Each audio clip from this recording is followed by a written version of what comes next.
Capítulo 33.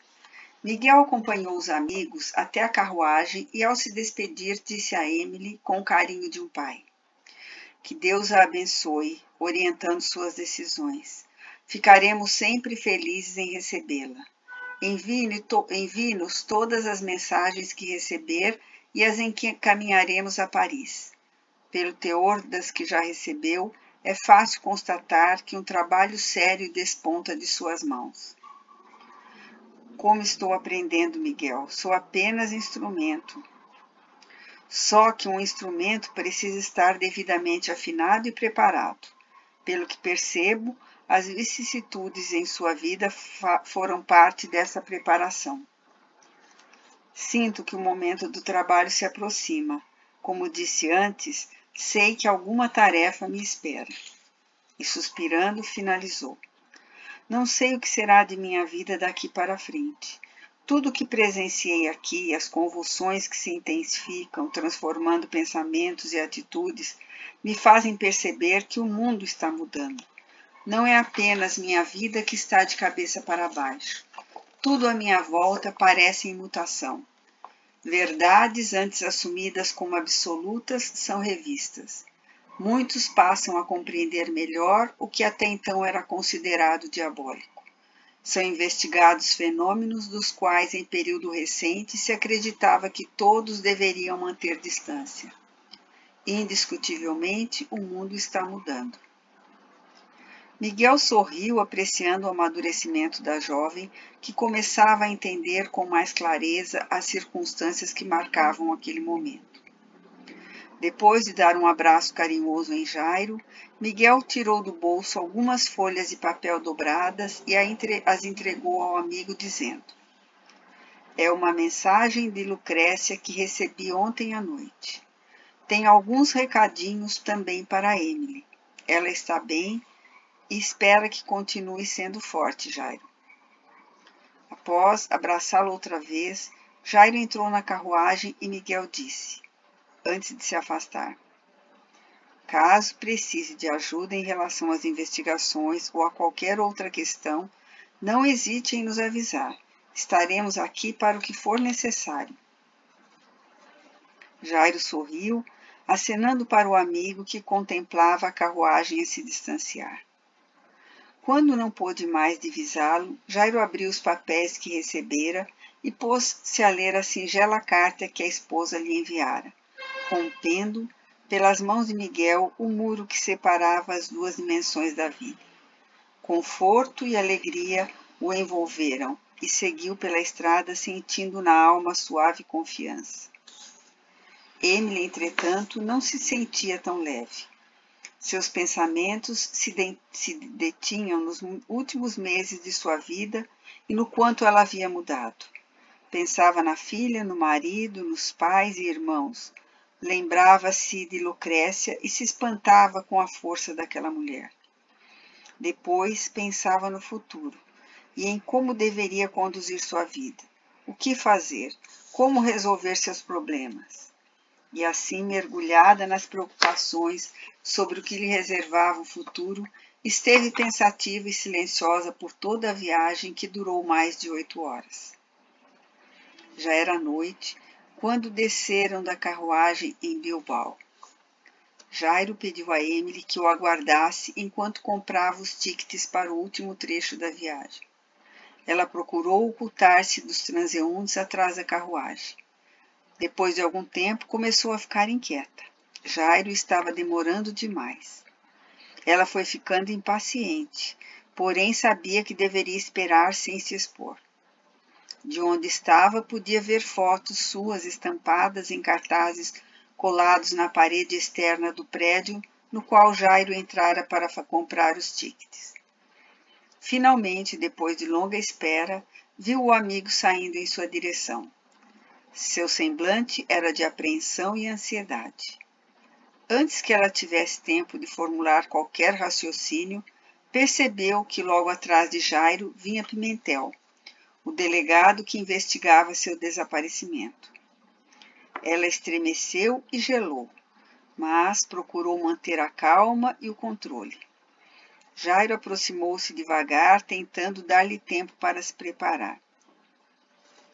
Assim que chegou bem perto, Pimentel afirmou: Muito bem, moço. Terá de prosseguir a viagem sozinho.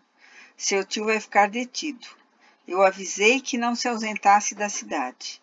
Tivemos solicitações para acelerar as investigações e Jairo é nossa principal testemunha, desde que sua esposa morreu. Encarregaram-me de interrogá-lo outra vez. Surgiram novas questões e ele não estava. Assim, tenho ordem de prendê-lo. Deverá permanecer detido até a conclusão das investigações.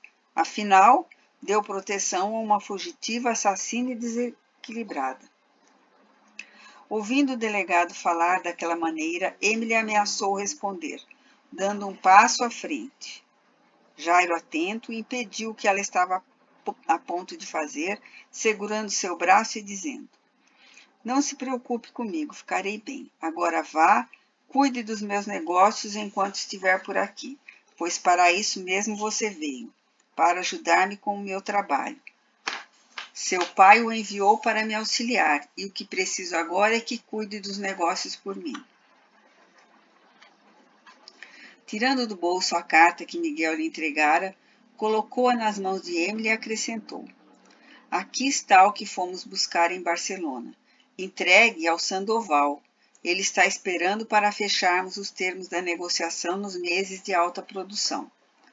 Colocando a carta nas mãos de Emily, Jairo as apertou com muita força, como a pedir calma e confiança, enquanto depositava nela os tickets que acabara de comprar. Emily ficou paralisada, vendo Pimentel e Jairo descerem a rua em direção à prisão. Teve o impulso de correr até o delegado e se entregar, revelando toda a verdade. Por outro lado, ainda sentiu o aperto das mãos de Jairo nas suas, como a orientá-la a nada a fazer. Ela nem se deu conta do tempo que ficou ali parada, indecisa. Mesmo depois de Pimentel e Jairo desaparecerem, ela continuou parada sem ação. Só quando sentiu alguém tocá-la e falar com ela, foi que despertou do entorpecimento. Era o cocheiro da carruagem que a sacudia pelo braço. Moço, moço, a carruagem vai partir. Vamos, moço. Emily acompanhou o homem que guardou a pequena mala de Jairo e assim que todos se acomodaram, partiu rumo à vila. Durante a curta viagem, ia angustiada sem saber como deveria agir. Ao descer da carruagem, próximo à encosta, Emily ficou parada, observando o carro desaparecer. Virou-se então para a pequena trilha que dava na praia e na casinha de Lucrécia. Sem saber o que fazer, sentou-se sob o céu estrelado e chorou sentida. Depois de algum tempo, enxugou as lágrimas e foi para o penhasco onde meses antes Lucrécia a encontrara. Aproximou-se da beira do penhasco, sentindo o vento gelado que vinha do oceano. Olhou o céu e o mar, bem como as fracas luzes ao longe na pequena vila de pescadores. Sentou-se e ficou a contemplar a beleza do cenário, oprimida pela situação, entristecida pela prisão de Jairo e sem saber o que fazer de sua vida. Entretanto, ali, diante da amplidão do céu e da beleza majestosa do mar, pensou na grandeza e na sabedoria infinitas de Deus.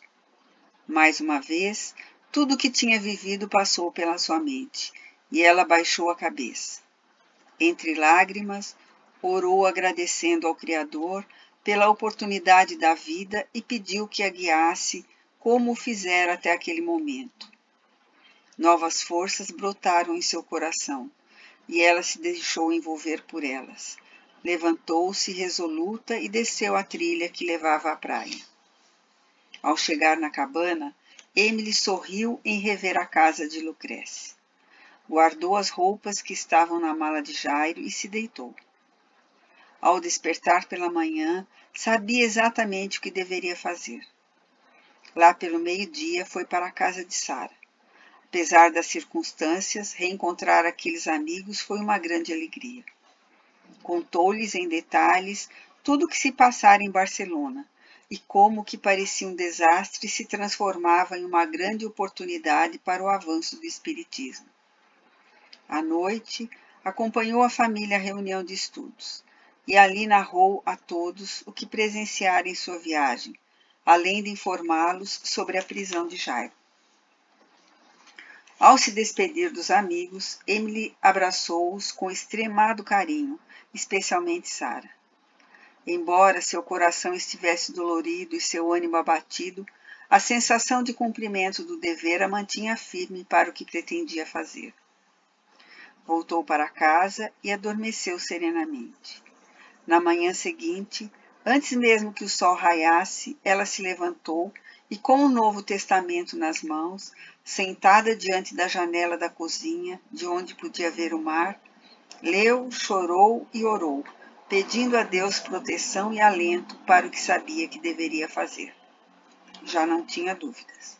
Enquanto orava, imensa alegria invadiu seu coração, deixando-o ainda mais determinada. Quando terminou, foi até o lugar onde guardava os livros e pegou o livro dos Espíritos. Depois foi ao quarto e trocou a calça e a camisa masculina que usava por um vestido que pertencera a Lucrécia. Ajustou ao corpo, pois as medidas eram bem maiores do que as suas. Colocou por fim um pesado casaco e com os 2 livros nas mãos saiu, trancando a porta. Apesar de agasalhada, subiu a encosta com dificuldade, sentindo forte vento gelado nos pés, as mãos, o rosto, o corpo inteiro. Percebeu que o ar parecia mais pesado, como se oferecesse resistência concreta à sua caminhada. O frio se intensificava cada vez mais no outono, e aquela manhã estava particularmente gélida. Sem olhar para trás, Emily chegou ao topo da encosta e aguardou pela carruagem que por ali passava regularmente, e a levaria à província. A condução logo apareceu e a jovem partiu. Ao se aproximar da cidade, Emily tinha o coração descompassado. Reconhecia que não estava procedendo de modo racional, mas era compelida a obedecer ao sentimento de dever para com Jairo e Lucrécia. Sabia que as consequências de sua decisão eram imprevisíveis e, ao mesmo tempo, pensava que nada mais a deteria. O carro parou e a moça desceu devagar. Caminhando pela rua, notava os olhares curiosos sobre ela. Lembrou-se do dia em que fugira do sanatório e fora alvo de igual curiosidade. Só que, desta vez, ajeitou de leve os curtos cabelos, levantando a cabeça com determinação, mirou a rua que a levaria à cadeia e avançou com passos firmes. À medida que a cercava do antigo prédio que abrigava a delegacia e a cadeia, mais acelerado batia seu coração. Observava a construção e de alguma forma lhe parecia conhecê-la, muito embora nunca tivesse posto os pés naquele prédio. Mas a impressão de que ali já estivera crescia. Era como se algo em sua mente despertasse enquanto caminhava na direção do prédio. Diante da porta de entrada parou. Sentia como se tivesse vivido tudo aquilo antes e soubesse exatamente o que aconteceria a seguir. Inclusive quem seria a pessoa que atenderia. Permanecia envolvida pelas emoções quando subitamente a porta se abriu. Pimentel assustou-se ao ver a jovem e indagou, reconhecendo-a como sobrinho de Jairo. — O que é isso? O que quer aqui? O que faz vestindo essas roupas? Emily, como se despertasse, entrou na delegacia dizendo: — Preciso falar com o senhor, com licença. Perplexo, Pimentel afastou-se para a jovem passar. Emily entrou na sala e, olhando para o delegado, pediu: — Se for possível, gostaria de ver Jairo, por favor. Pimentel acompanhou calado até a cela.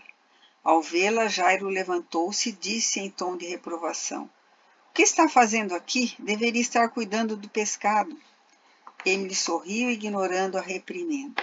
— Como está, Jairo? Eles estão cuidando bem de você? — Estou bem, não tem com que se preocupar. Volte e cuide de tudo. O tom de voz era quase suplicante, porém Emily estava decidida. Voltando-se para Pimentel, que observava sem nada entender, disse: Muito bem, senhor Pimentel, pode soltar Jairo. O que está acontecendo aqui? Você não era mudo? Alheia às perguntas de Pimentel, ela prosseguiu. Ele não precisa ficar na prisão. Não tem mais nada para responder e o senhor nada mais tem a investigar. Aqui estou, eu, Emily de Bourbon e Valença, à sua disposição para ser inquirida, contanto que solte Jairo imediatamente. Surpreso, Miguel pegou o papel com a fotografia e, olhando para a jovem à sua frente, disse: Emily? Estou um pouco diferente, é verdade. Minha nova vida, as novas responsabilidades e necessidades me obrigaram a mudar algumas coisas, mas sou eu mesma, pode ter certeza. Permanecendo em pé diante de Pimentel, aduziu. Solte Jairo e responderei a todas as suas perguntas. E mais, farei tudo o que quiser para cooperar. Poderá dizer que foi o senhor que me descobriu e me prendeu. Pimentel, compreendendo bem que Emily falava sobre o dinheiro oferecido pela sua captura ou por informações que levassem até ela, disse, procurando controlar o espanto. Por que está fazendo isso? Lucrécia salvou minha vida. Assim que melhorei, parti. Quando soube de sua morte, retornei preocupada com Jairo e me ofereci para ajudá-lo. É o mínimo que devo àqueles que se arriscaram tanto por minha causa e tanto me ensinaram. É meu dever e quero cumpri-lo. E estendendo os braços unidos na direção do delegado. Aqui estou. Quer algemar-me? Pareço perigosa, senhor? Não creio ser necessário algemá-la. Quanto a soltar Jairo, ele deve responder por dar proteção a uma... Ele e Lucrécia não sabiam quem eu era. Souberam apenas quando o médico me atendeu. Logo em seguida, parti sem lhes dar tempo de tomar qualquer atitude. São pessoas simples, estrangeiros. Se o soltar, delegado, vou cooperar em tudo. Pimentel olhou para a jovem por alguns instantes, tentando perscrutar-lhes as intenções. Ela o incentivou. Não acha que é uma boa troca? Pimentel refletiu, andando pela sala, e então, pegando na gaveta da mesa um olho de chaves, disse: Muito bem, vou soltá-lo. Se você não cooperar, mando prendê-lo novamente. Está combinado. Jairo ouviu a conversa. Pimentel abriu a sala, dizendo: Pode ir, por hora está livre, mas insisto que não se ausente da cidade. Emily aproximou-se e disse: Poderei responder a todas as perguntas, delegado. Deixe Jairo sossegado, por favor. Jairo saiu da cela devagar e perguntou: Por que fez isso, Emily? Ela, abraçando-o carinhosamente, explicou: Chegou a hora. Não posso me ocultar para sempre e sinto que o momento da verdade é agora. Preciso esclarecer os fatos que me envolveram para poder prosseguir. Enquanto estiver escondida, não saberei exatamente para onde dirigir meus esforços. Ao passo que, estando livre, com tudo claro, fico preparada para retomar o controle do meu próprio destino. Vocês me ajudaram muito, Jairo, e jamais poderei retribuir tanto carinho. Jairo tinha os olhos marejados. Emily pediu: Não se preocupe, querido irmão. A verdade haverá de triunfar. Hoje, mais do que nunca, acredito nisso. Deus estará me amparando. Estou pronta, acredite. Ajude-me orando por mim. Mas não se entristeça. Dê-me a força de que eu necessito. Sem poder discordar, Jairo apenas respondeu: Que Deus a abençoe, Emily. Abraçaram-se mais uma vez em despedida. Pimentel devolveu a Jairo seus poucos pertences e o acompanhou até a porta. Assim que ele saiu, o delegado se virou para Emily, que já entrara na cela que o inimigo acabara de desocupar e esperava sentada na cama serenamente. Ele trancou a porta dizendo: Vou informar a seus familiares que a encontrei. Quando voltar, quero que responda algumas perguntas. Conforme disse, vou cooperar em tudo, delegado. Ainda mal podendo acreditar que tinha Emily nas mãos, Pimentel adentrou o casarão e retornou com um auxiliar que foi até a cela observar a jovem recém-chegada. Depois de dar algumas orientações, o delegado finalizou. Não deixe ninguém entrar aqui enquanto eu estiver fora, entendeu? Acho que todos ignoram sua presença aqui e quero que permaneça em sigilo até minha volta. Só então vamos decidir se aguardamos os familiares ou se tornamos o fato público imediatamente. Antes de qualquer coisa, quero conversar com a moça para verificar até onde poderá me ajudar. Pimentel saiu e o auxiliar se sentou na cadeira do delegado, e em seguida andou de um lado ao outro da sala. Sua curiosidade era enorme. Após alguns momentos de indecisão, acercou-se da cela. Emily lia o Novo Testamento. Quando o viu, levantou a cabeça e o encarou. Ele chegou mais perto e, por fim, vencido pela curiosidade, perguntou: É mesmo a tal Emily de Bourbon e Valença? Não se parece com a foto que está por aí. É que cortei e tingi os cabelos, por isso estou mudada. Não é só isso. Seus olhos parecem diferentes dos da foto. Pessoalmente, tudo fica diferente.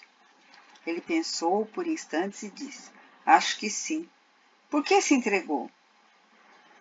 Quero minha vida de volta e não vou conseguir se continuar fugindo. Bom, moça, suponho que saiba o que a espera. Emily refletiu um pouco e sorriu, dizendo: Acho que ninguém sabe claramente o que encontrará no futuro. Por isso estou confiante. Podem aparecer surpresas boas no caminho. E ruins também. Tem gente importante procurando pela senhora, estão furiosos. Talvez estejam, mas saberão que tudo foi um grande engano e que tive meus motivos ao fugir. Aquele lugar em que me colocaram é terrível, sabe? Eu posso imaginar. Ninguém por aqui gosta de passar nem perto. Só que a sua fuga fez muita gente se prejudicar. Não sei como foi que conseguiu escapar. Ninguém consegue. Para o senhor ver como as coisas muitas vezes acontecem de maneira inesperada. Balançando a cabeça em sinal afirmativo, o jovem afastou-se, dizendo: vamos esperar, vamos ver. Cerca de 1 hora mais tarde, Pimentel voltou satisfeito. Depois de pendurar o chapéu e a capa, virou-se para o auxiliar. Pronto, enviei um mensageiro a Barcelona. Creio que amanhã, no mais tardar, alguém da família estará aqui. Enquanto o rapaz o observava em silêncio, Pimentel se ajeitou confortavelmente na cadeira e, pegando pena e papel, escreveu longo texto contando a seu modo como chegara até a fugitiva. Logo que terminou, foi até a cela. Emily continuava lendo. Ele entregou-lhe o papel, dizendo: É dessa forma que quero comunicar sua captura. Emily leu o texto e depois sorriu ligeiramente e assentiu. Por mim, tudo bem. Não me importo com o que está afirmando, desde que não prejudique Jairo. Pelo que vejo, o está isentando de qualquer responsabilidade. Por mim, está ótimo. Sustento sua história. Excelente. Assim vamos nos dar muito bem. Depois passou a carta ao auxiliar e disse: Agora quero que vá até o jornal e entregue essas informações ao Lucas. Ele está ansioso por uma grande matéria. Amanhã, os principais jornais da região já terão a notícia. Vá depressa. O assistente de Pimentel saiu e ele então, abrindo a porta da cela, pediu a Emily que o acompanhasse à outra sala. Venha, preciso muito conversar com você. Emily seguia pouco adiante do delegado. Entraram por um longo corredor e a moça começou a se sentir angustiada. Quando chegaram à imponente porta de madeira maciça, escura e pesada, Pimentel disse: É aqui. Emily, ao invés de abrir a porta, tocou a madeira com uma das mãos e falou: Que porta pesada, parece-me tão familiar. Meu Deus, que vertigem, acho que vou... Pimentel segurou-a, batendo-a de leve em seu rosto, mas ela desmaiou.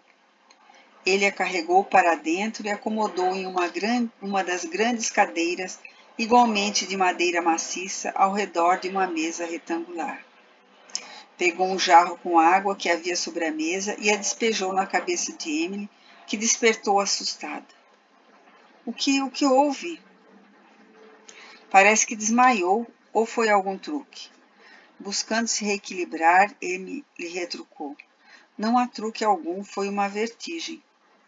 Sentiu-se prolongado silêncio. Por fim, Pimentel sentou-se à cabeceira da mesa e disse: Muito bem, quero que me conte tudo o que aconteceu desde que fugiu do sanatório, detalhe por detalhe.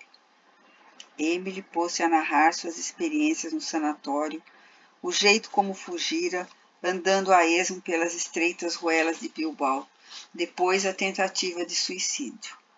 Emocionou-se muito ao contar como a voz da filha a salvara, sem se estender em pormenores, temerosa de que o delegado a julgasse insana. Queria estar no controle de si mesma, tanto quanto pudesse. Quando ela terminou, após quase 2 horas de relato, Pimentel levantou-se e caminhou de um lado a outro da sala. Daí retornou, sentou-se e ordenou. De novo, tudo outra vez com todos os detalhes. Mas acabei de narrar tudo, estou cansada. Quero ouvir outra vez. Emily respirou profundamente, buscando concentrar-se, e reiniciou a narrativa. Quase ao final da tarde, extenuada, concluiu pela segunda vez sua história. Pimentel pediu que servissem algo para comer. Enquanto comiam, Emily examinava atentamente a sala sem janelas, escura e sombria, com uma pequena porta lateral. Afirmou então a Pimentel. Este lugar me parece familiar, apesar de nunca o ter visto antes. Dizem que há fantasmas por aqui. Por quê? O que tem este lugar? Não sabe? Não. Era uma antiga prisão utilizada pela igreja durante a Inquisição para interrogar os acusados. Atrás daquela porta ficava a sala para onde eram levados os mais relutantes. Emily estremeceu ao compreender que, de algum modo e por alguma razão, ela conhecia muito bem aquele prédio.